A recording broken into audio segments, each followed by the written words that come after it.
Welcome back, my friends, to the Sweet Spot, where IT leaders share their insight with our leaders and others that want to lead.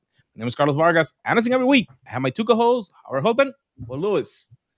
Hello, guys. Hey there. Gentlemen, how's it going? Bourbon or coffee? Like as a general question, the answer is bourbon. I try to avoid bourbon during the day, even on the weekends, but I'm not a huge coffee fan. That's not really true. I'm too lazy to make coffee. And Coffee exclusive. I don't put up with poor coffee. Wait. So we have another battle? Coffee versus bourbon? Who will reign supreme? Yeah, I'm not sure I can have another take though. Feel like I've tried bourbon. Right. Paul's opinion is a little light on half of that argument. But also, bourbon always wins because for two reasons. One, the more drunk you get, the less willing you are to listen to other people's opinions, and two, if it ever does turn physical, the drunk guy always can take a punch. Just saying it, you know. But how about coffee versus tea? Coffee versus tea, yes. That's a good conversation. I could go through that. I'll take tea every time. But Coffee. It's Earl Grey or English breakfast, and it's with cream every time. Or milk. Interesting. Mine's more time dependent. I'm a pre-noon tea, post-noon coffee kind of consumer. See, I generally like tea more as my day winds down rather than as my day starts. Interesting. Because my days start. I'm not a morning person, so they start a little rough anyhow. So if I were to do coffee, like I'm more tolerant of like a bitter coffee kind of quick drink in the morning than I would be in the afternoon. I want coffee the whole day. You know, I have partaken since my return on India with evening masala chai beverages, double boil the milk too. It was pretty good. It takes a little longer, but at least it's a nice beverage to calm your nerves at the end. Yeah, I do like a masala chai. There's a place by me that does a really good masala chai. Their Indian food is fine. Their masala chai is very good, and they give me free refills, which I quite enjoy. That's cool. They lose money on the whole meal when they give me free refills of masala chai. Is it all you can eat Indian buffet? It is not.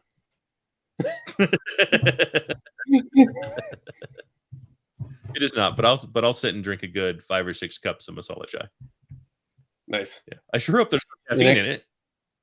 In a clay cup or is this ceramic? Ceramic. See, the clay cup actually makes it taste different. You should attempt and see if there's anyone who serves it in a clay cup. I'll have to see if I can find a place. Toronto's got a beat on food. Denver's not the food mecca that. No, it's not where people like. Denver's not even if there was a Mecca hotel in Vegas that was a poor representation and glitzy version of Mecca. You get what I'm saying? Denver doesn't even come that high. I see. Like it's not even any version of a Mecca. Any diamond restaurants there? I mean, we have any Michelin stars there. There is no Michelin stars in Colorado. There might be one in like Vail or something, but no, nothing near me. Right. So now that we know if it's coffee or tea, what about if we take some hot takes on something that people are talking about? What is your take on AI and machine learning? People keep using it interchangeably. What about some tags that you guys are looking at as executives? What is your take on the whole on AI and see? I find grandiose topics like that to be not interesting. So, tell me about cloud computing. Tell me about AI machine learning. Tell me about IT decision making. Tell me about analytics. Like all of those are just, the topics are too big. And what I find that, especially in the last couple of podcasts I've done, where they've asked me about such specific things to create a hot take on, that you kind of have to in real time make a decision whether you think it's practical enough to implement. So I'll give you an example, and you tell me whether you think this is something you can have a hot take on.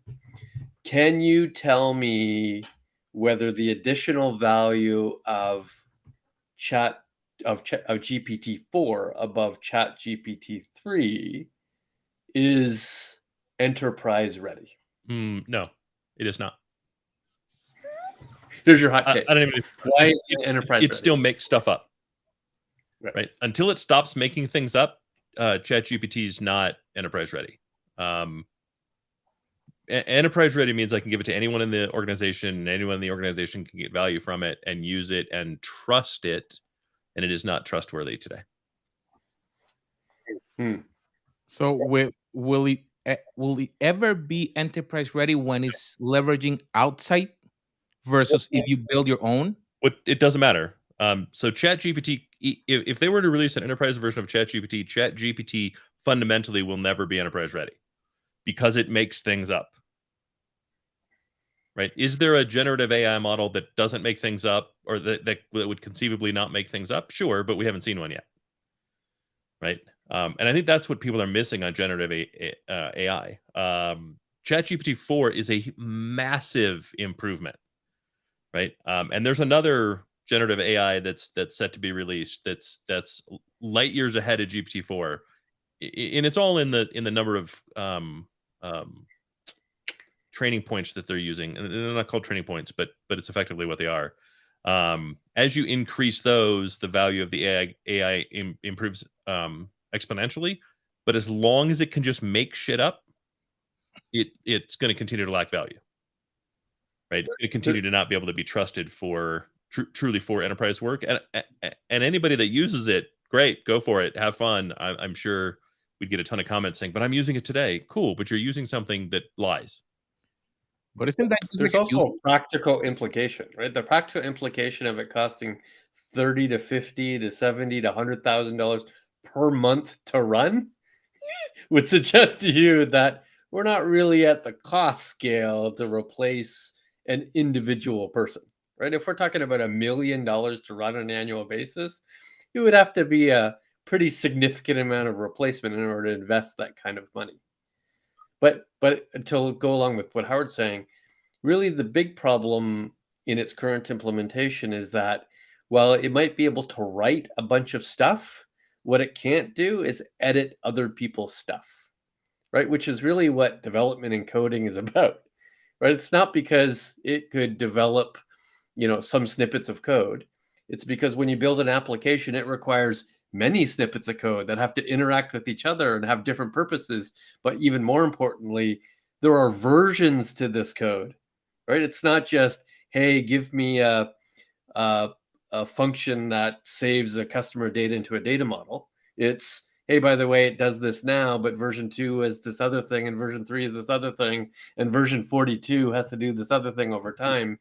It doesn't have that edit function, right? It only has that create function. It also has to be able to do it in a way that fits with the kind of corporate standards and practices of their software architecture, and it doesn't have the ability to do that today. Right. I can say, I can tell it like what language to use and kind of what framework to use. It may lie, it may cheat, it may not do that at all. But what it's not going to do is follow my language parameters, my kind of style guide, as it were, within my organization. And that's equally as important. Right. And so when generative AI, when ChatGPT 5 becomes kind of an enterprise model where you can get an enterprise subscription, feed it your data, and it starts to give you things that are personalized to your company, it's still going to be lacking in many ways in these things, and still going to require humans that are equipped to deal with the foibles of generative AI. All right, so that's hot take 1. What's our next topic? Hot take 2.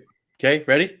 Under the category of data and analytics, there is a loosely use the word trend, talking about implementation of a trans-analytic database. In other words, a database can that be both OLTP and OLAP. Is this a likely or unlikely trend and implementation, and why? I mean, I think it's a likely I think it's a likely target. At the same time, uh, I'm not sure it solves the. I'm not sure that solves the problem that we're actually having.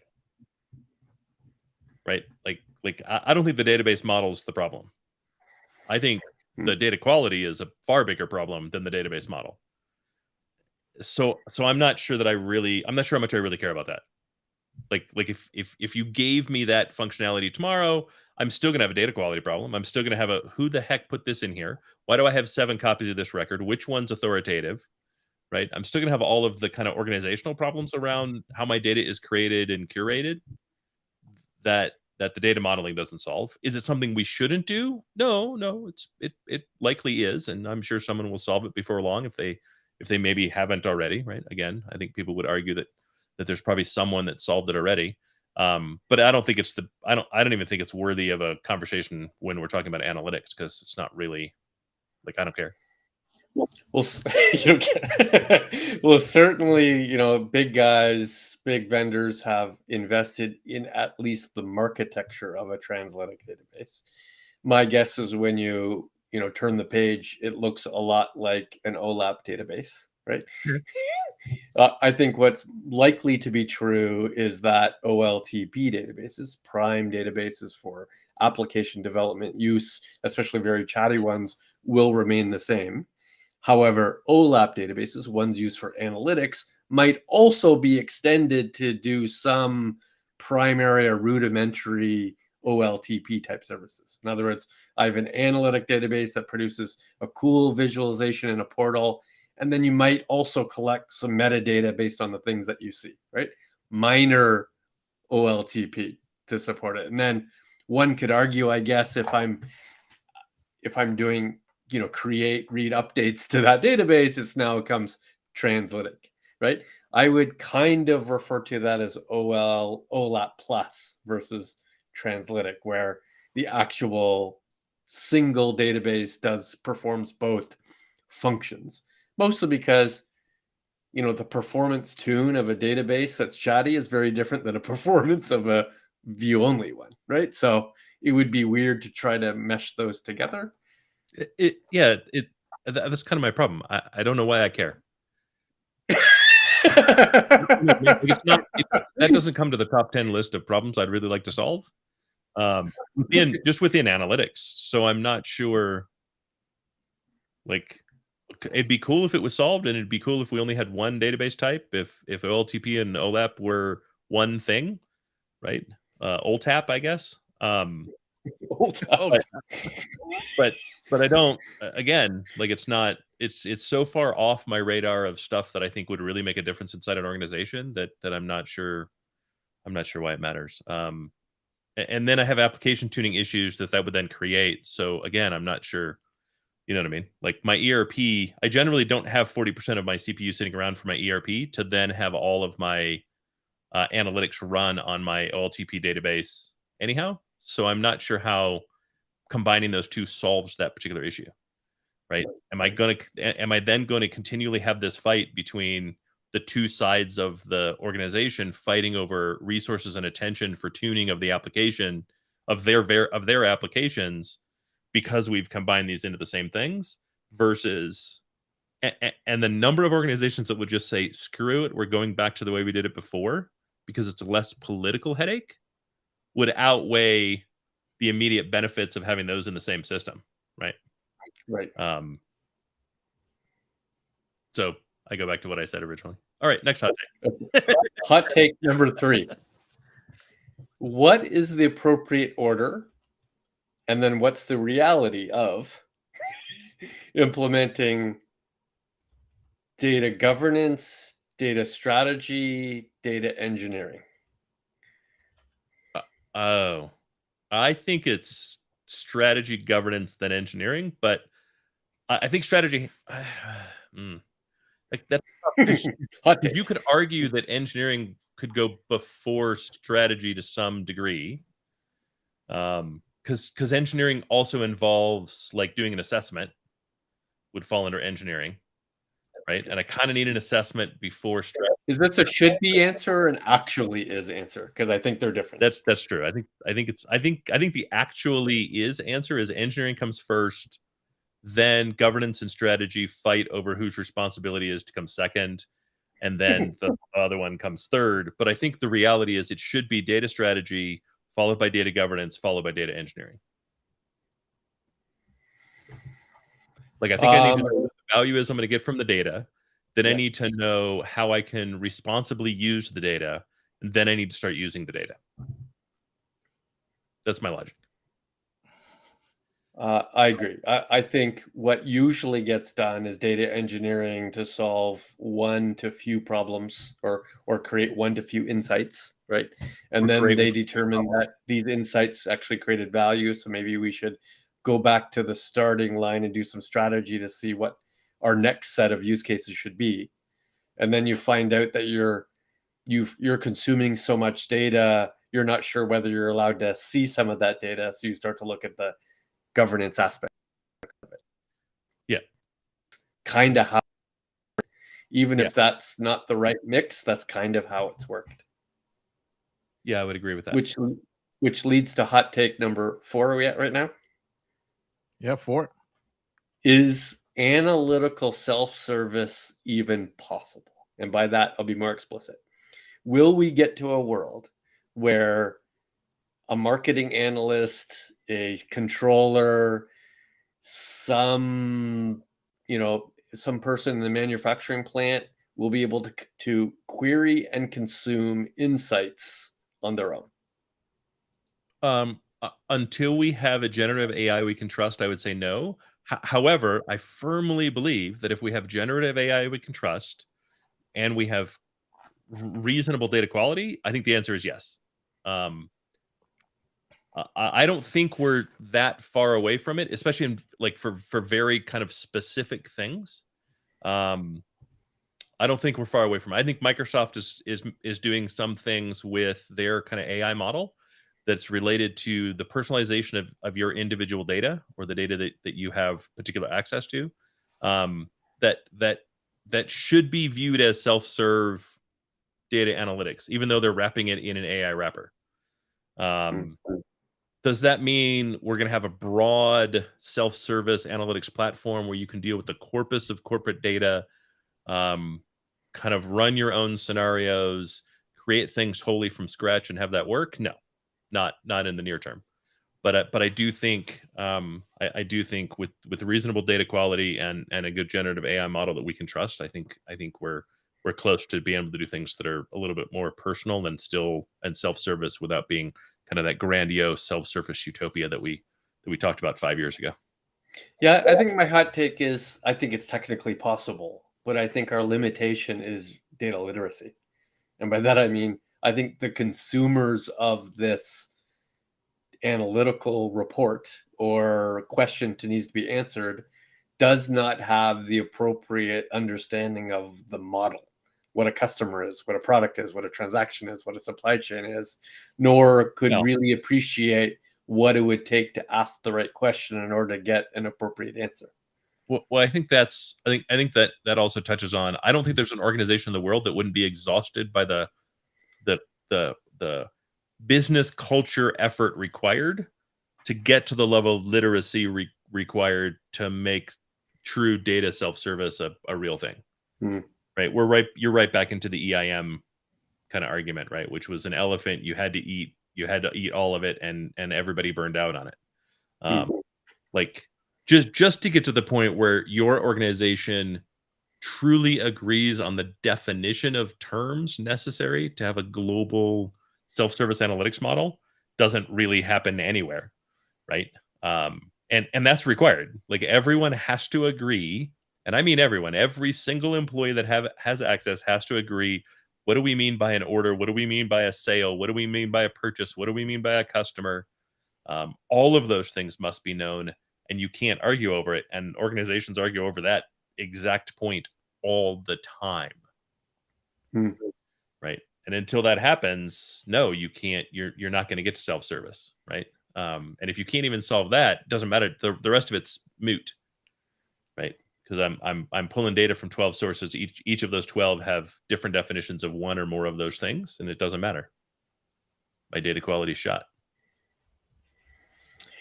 Hot take number 5. 5. Hot take number 5. Is IaaS dead? By that I mean this. Is IaaS so commodity that every cloud is the same, every price is relatively close, that it doesn't really matter? And more specifically, all of the migrations of applications that could be done are done. And therefore, since what's remaining is modernization, which is not likely going to be IaaS, is IaaS dead? No, I disagree with your premise. It's a question. I wasn't giving you a No, I know. either way. But part of the premise within the question was was the application modernization will be done in some sort of PaaS or SaaS, and I disagree with that. I don't think I think a high percentage, sure, but I think a high percentage is 73%. Just to pull a number completely from nowhere. I don't think Mark that down, Carlos. You said 73%. I don't think it's above. I don't think it's above 80%, right? Okay. Because you still have, your Kubernetes is still. I'm not sure you're going to consume Kubernetes at scale as PaaS within every cloud provider necessarily. Maybe you will. Maybe you will. I guess it depends on which provider you choose, how well integrated they are. But at the same time, that's a tough question. Is IaaS dead from that? Will that depend on the maturity level of that company? Well, no, because you're still going to use IaaS, and Paul's not saying you're not going to use IaaS, right? The question wasn't, will you not use IaaS? The question was, is IaaS a key decision maker in your cloud strategy? And I would say it absolutely is not. If I could just slightly reframe the question. Sure. It absolutely is not. Rather, don't make the decision on who has the IaaS you think you like. Make the decision based on who has the PaaS or SaaS that's going to be an accelerator that you believe to be an accelerator for your business, who has the platforms that you're going to be able to train to, who has the standards that you're going to be able to align to, because their IaaS will likely serve as well as anyone else's IaaS. And that would be what I would say. Yeah. Here's my hot take answer. And disagree with me if you wish, but I truly believe it's true.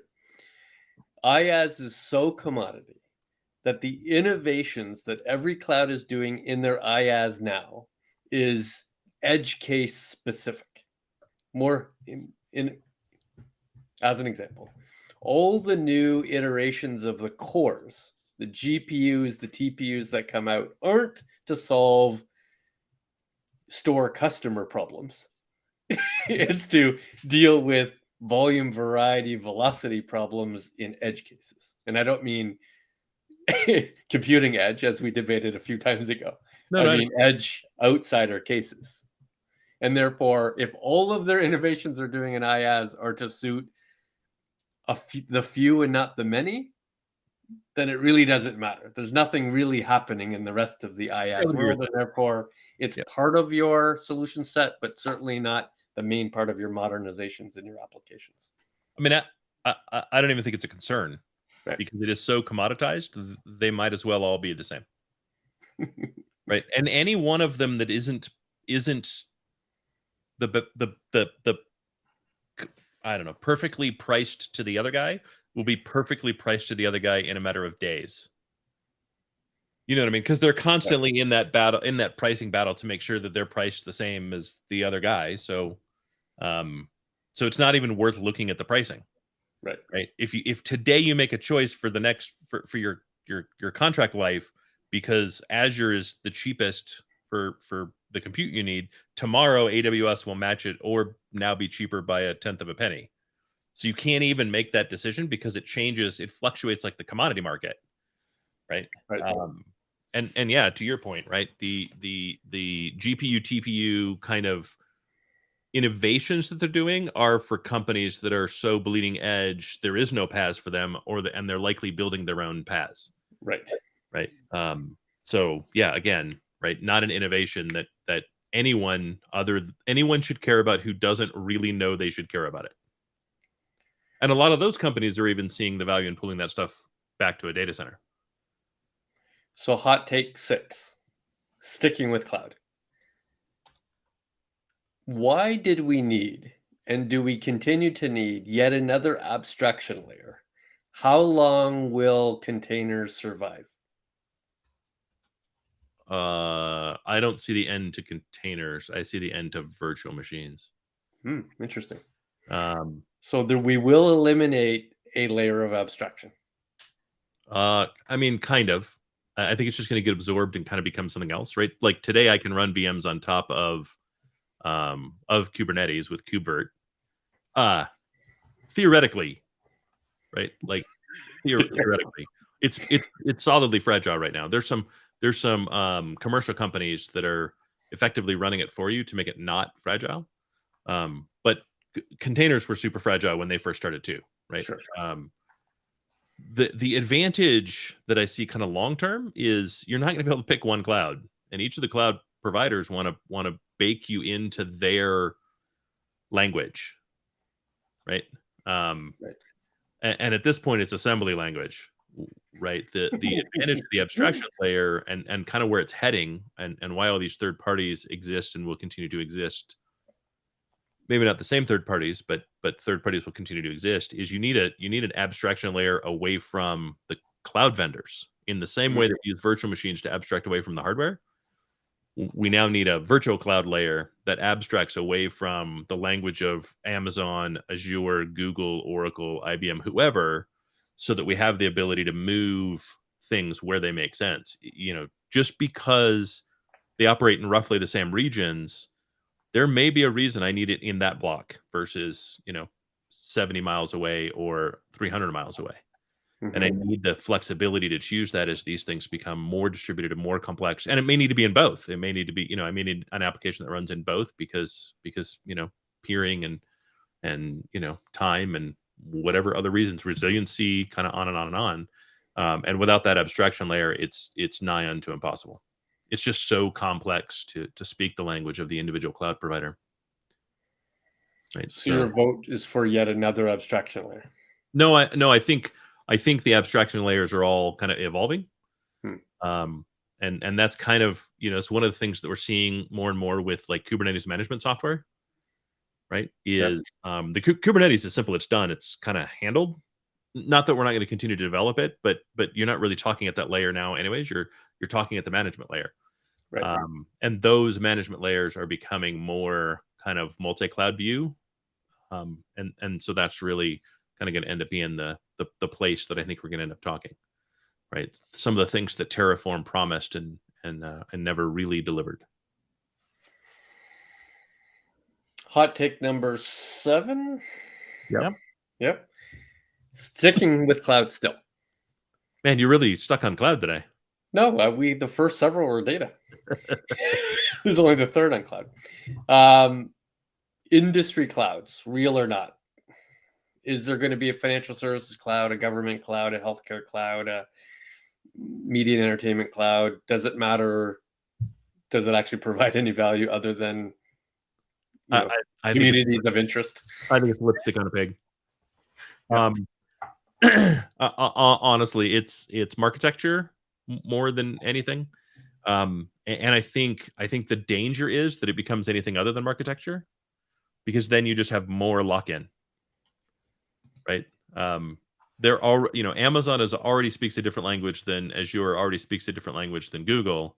If it's Amazon's financial services cloud, that's going to speak a totally different dialect than Amazon, which will be a totally different language and dialect than Azure's financial services cloud.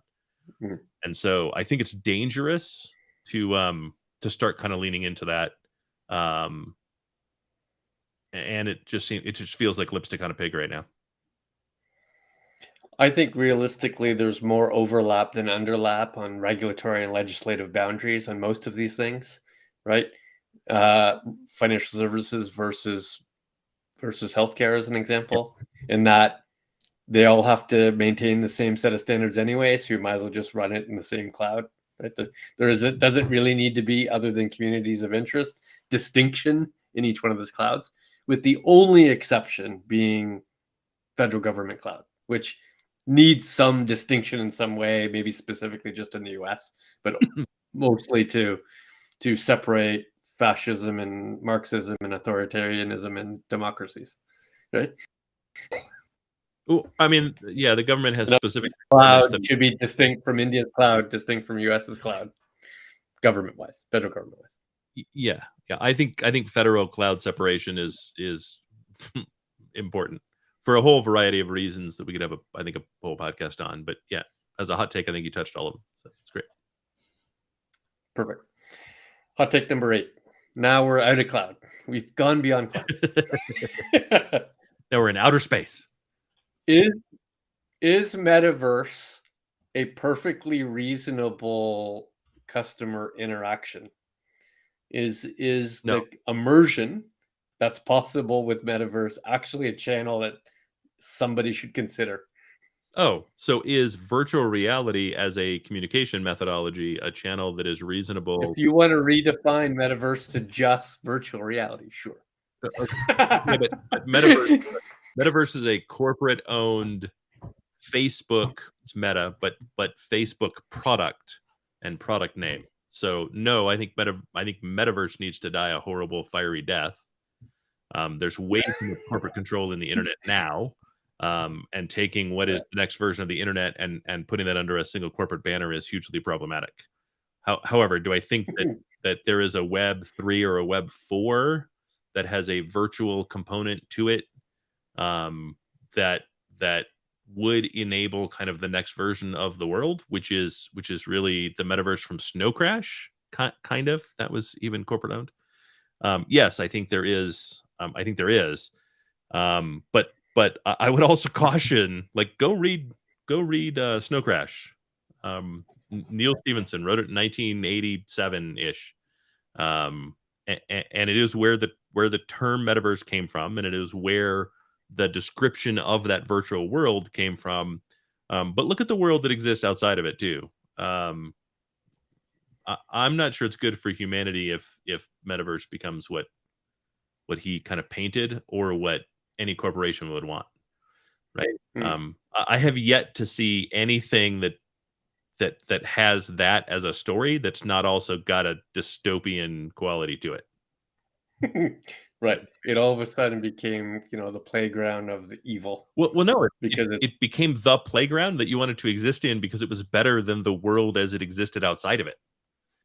It was completely corporate controlled. It's a cash machine that you're constantly dumping money into, and because it has the freedom to be anything that you want it to be, what does that do for the world where it's hard to make it the way you want it to be? Do we end up with Ready Player One, right? If you remember the stacks in Ready Player One, right? Do we all end up living in storage units, which is what happened in Snow Crash, right? Look at Gamer. Gamer is another one that while no one probably remembers that movie, is another movie where people lived in virtual reality, right? Is that really what we want to do? And so, but I would caution, every single one of those is because a corporation controlled that virtual interaction, right? I don't think that's the smart thing for us to allow in any way, shape, or form, right? And I think if we look at what they're trying to do with Web 3.0, we start to see why the distributed nature of all of that movement starts to become valuable and important. If we look at VR, AR specifically, and call metaverse that, I would say that it's an interesting channel for certain customer segments, but it certainly isn't going to be a primary channel. It's not going to displace a digital channel. It absolutely won't displace an in-person physical channel. It's interesting for a certain segment of clientele, and I'm not sure it has any legs for the future. I think that's risky, right? I mean, look at the death of the Concorde. The death of the Concorde didn't happen because it crashed. It didn't happen because it was expensive. It happened because the very people that were using it to communicate in person switched to teleconferences. right? And so I think anytime we say this technology can't replace that because this version of it is simply better, I think there's a wake up involved, right? I mean, look at we're no longer in a pandemic, we're in an endemic, right? Whatever COVID is here to stay in the way that it's here to stay. We'll see hotspots from time to time, but ultimately, conference attendance is down, number of conferences are down, and companies have clawed back travel expenses for in-person meetings like crazy because they've determined Teams and Zoom is good enough, right? So I don't know that I would agree with you on the it'll never replace. I do think the technology as it sits today is not nearly good enough, but it doesn't. The likelihood in my lifetime, and maybe it's just on my lifetime, that I won't be able to drive to Main Street and see a bunch of stores to which I can buy a product in is zero. Well, yeah, but you say that as those two things are direct alternatives to each other, rather than additions to. Okay, sure, it's additions to, but I still think those stores will exist. They will thrive. They will grow. There'll be more of them. There's not more. I keep coming back to this. I was in Hyderabad, and they've 100,000 biryani shops. There are more biryani shops than any other type of shops in Hyderabad. Oddly enough. Yeah, but there's it's in there growing year by year in Hyderabad. Like, what was how that? big is Hyderabad? It's like 400 million people. There's some ridiculous thing in it. It's just absolutely enormous. Just the core little city part is 10 million, and that's like a few square blocks. Right. Yeah, lots of people. Okay, what are we up to now? Are we on to 9? No, we're going to 9. All right, 9. Quantum computing, is there an enterprise implementation now?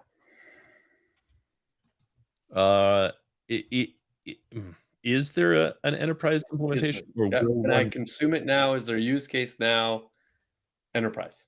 Not edge, but enterprise. I don't know the answer to that question, to be honest. I know that there are some that are running that are like technically available. I'm not sure that they work. I agree with that assessment. Certainly technically available. If you wanted to call IBM and implement it in your shop, if you're a bank or a telco or an insurance company, you probably could. Could it solve some specific quantification problems that's interesting to product and pricing?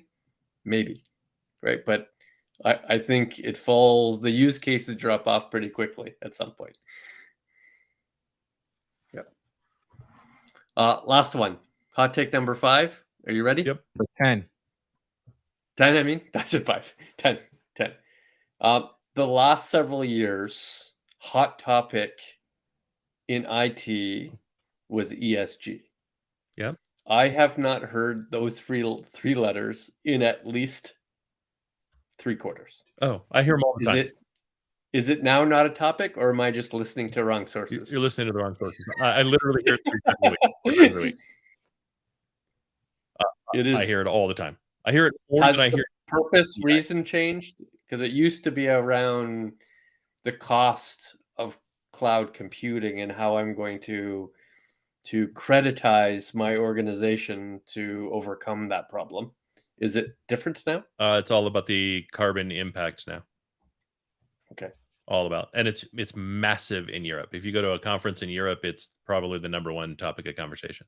If you do a European podcast, it's probably their number one topic of conversation. They may not be the topic of conversation for the podcast, the episode that you do. You know what I mean? Because they may or may not ask. But has there been regional differences? So is Europe more interested and Western Hemisphere less interested? Yeah. Or at least of recent? And do we think that's political? Yeah. What would be the reason? Europe is legislating it.